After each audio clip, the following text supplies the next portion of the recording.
Ayan, hello po sa ating lahat. Wow, Edu may dinukot sa kanyang bulsa. So, ano nga ba po yun? Bago po ang lahat, masasabi mo na very deserving and masasabi mo po talaga na ito yung inaabangan ng lahat. No, yung highlights po nito.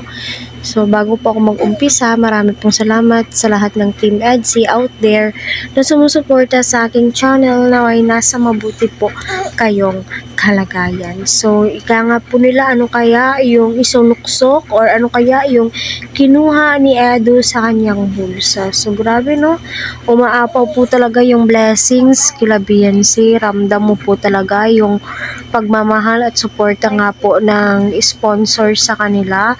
Yung tipong kahit tapos na po yung bahay po nila, still yung blessings kay BNC ay napakadami pa rin po.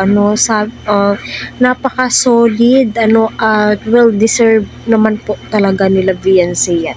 Kung ano man po yung mga blessings na tatanggap po nila Kalingap Edu, at saka ni BNC, deserve po nila yan.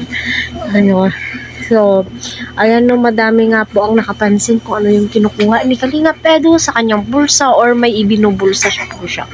Yan po ay mga blessings galing sa kanilang sponsors.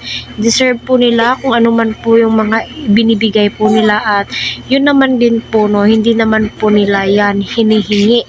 Kusa po yung ibinibigay ng mga sponsor sa kanila. Yan po yung pagpaparamdam po nila ng pagmamahal at suporta nga po sa Team EDSI. So, abang-abang po tayo sa upload ni Kalingap Rab, sa part 72.